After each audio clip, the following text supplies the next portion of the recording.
Real men don't need painkillers, my father declared, tossing my prescription bottle into the hospital trash can. I watched helplessly from my bed, still groggy from surgery, as the medication I desperately needed disappeared. "Dad, please," I whispered, my throat raw from the breathing tube they'd just removed. "The doctor said I'll need them. The pain. Pain builds character, Marcus." He cut me off, his voice sharp with disapproval. "I raised you better than this. When I had my appendix out at your age, I didn't take a single pill. You're 25, not some weak kid. My name is Marcus Chen, and I'd just undergone major spinal surgery after a construction accident at work. 3 fractured vertebrae, 6 hours of surgery, and a recovery journey that was supposed to be managed with carefully prescribed pain medication. But my father had other ideas about what made a man. The nurses said I need to stay ahead of the pain. I tried reasoning with him. It's part of the recovery protocol." He scoffed, straightening his tie like he always did when he was about to deliver one of his lectures. "Protocol is for weak people. You think your grandfather had protocols when he built our family business? You think I got where I am by following someone else's rules about pain?" I wanted to point out that running a successful real estate company wasn't quite the same as recovering from spinal surgery, but the throbbing in my back was getting worse, making it hard to focus. The local anesthesia from surgery was wearing off, and without the prescribed medication, I knew the pain would soon become unbearable. "Mr. Chen," Nurse Sandra appeared in the doorway, her experienced eyes taking in the scene. "It's time for Marcus's first dose of pain medication. He won't be needing it," my father announced proudly. "We Chens handle pain the natural way." I saw concern flash across Sandra's face. "Sir, post-operative pain management is crucial for proper healing. The medication isn't just for comfort. It's part of the recovery process." "I know what's best for my son," he insisted. "No son of mine will become dependent on pills." Sandra tried to catch my eye, but I looked away, ashamed. At 25, I still couldn't stand up to my father. Even knowing the agony that awaited me, I remained silent as he dismissed her concerns.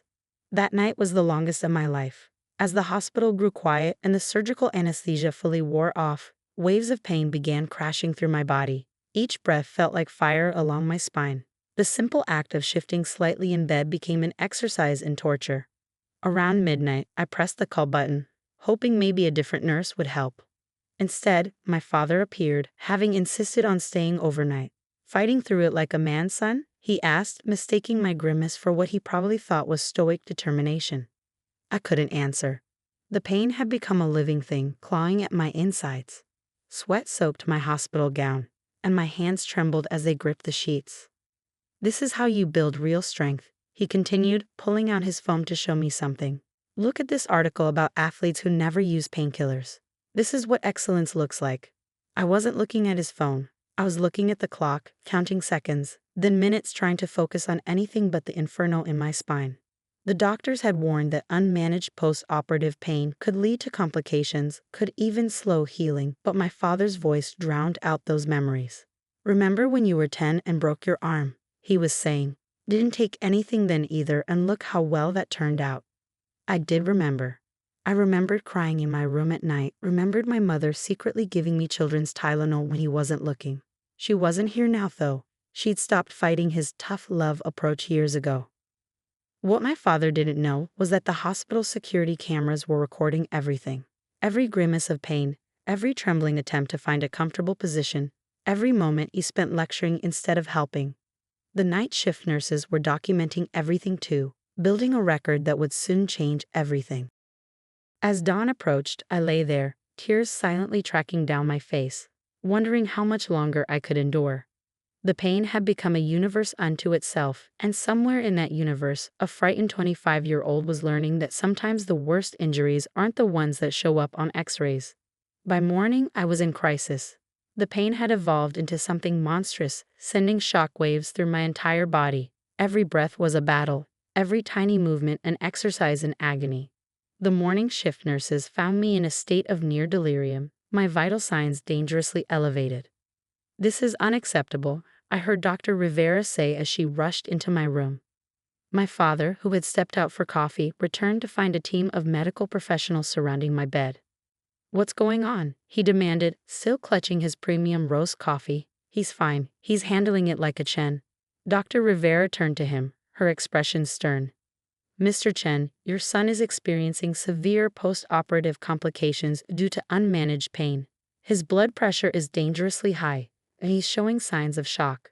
This isn't about being tough. This is about basic medical care. Now listen here, my father started, but Dr. Rivera cut him off. No, you listen. I've reviewed the overnight reports and security footage. What happened here isn't just medically unsound. It borders on abuse. We have protocols for a reason.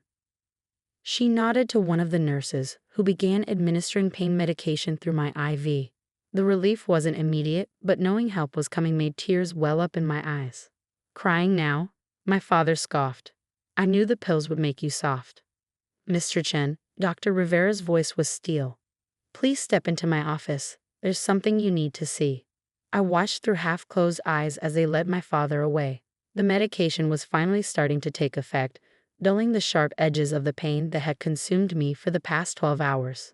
In Dr. Rivera's office, they showed my father the security footage, every moment of my suffering captured in high-definition detail. The timestamp showed the progression, how my condition deteriorated hour by hour without proper pain management. The nurse's notes documented my rising blood pressure, my racing heart rate, the danger signs my father had dismissed as weakness. This is what untreated post-operative pain looks like, Dr. Rivera explained. Your son wasn't building character last night. He was fighting for his body not to go into shock. Pain this severe can slow healing, increase the risk of complications, and cause long-term trauma. They showed him studies, medical journals, evidence of how proper pain management speeds recovery and prevents complications. But it was the footage that finally broke through. Watching his son suffer, hour after hour, stripped away the tough guy facade he'd maintained for so long. When he returned to my room, his face had lost its stern expression. He looked older somehow, deflated. The coffee cup was gone, his hands empty and uncertain. Marcus, he started, then stopped. For the first time in my life, my father seemed at a loss for words. The doctors have recommended a pain management specialist consult, one of the nurses informed me, checking my vitals again. We're adjusting your medication schedule to get you back on track. My father sank into the chair beside my bed, the same chair where he'd spent the night lecturing me about toughness while I silently begged for relief. I thought, he began again, his voice rough. I thought I was helping you be strong, like my father taught me, like his father taught him. Strong doesn't have to mean suffering, Dad, I managed to say, my voice clearer now that the pain was becoming manageable. He nodded, staring at his hands. The footage? I didn't realize. You were. I should have. It was strange seeing him struggle for words. My father, the successful businessman who always had an answer for everything, was finally facing something his usual platitudes couldn't fix. Mr. Chen, a nurse appeared with forms to sign. We need your agreement for the new pain management protocol. He signed without argument, without a single comment about building character or natural healing. When he finished, he remained staring at the papers, as if seeing them, really seeing them, for the first time. The doctor says this will help you heal faster, he said quietly, almost to himself. All this time, I thought, he trailed off, shaking his head. The medication was making me drowsy, but for the first time since surgery, it was a peaceful kind of fatigue, not the desperate exhaustion of fighting constant pain.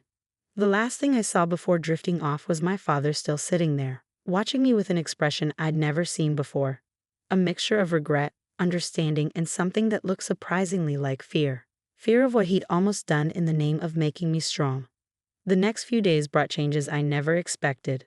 My father, the man who'd spent my entire life preaching about toughness and endurance, transformed into someone almost unrecognizable. He monitored my pain medication schedule with the same attention he usually reserved for business deals, questioning the nurses about dosages and timing. Are you sure he's getting enough? I heard him ask Dr. Rivera during rounds. He grimaced when he moved earlier.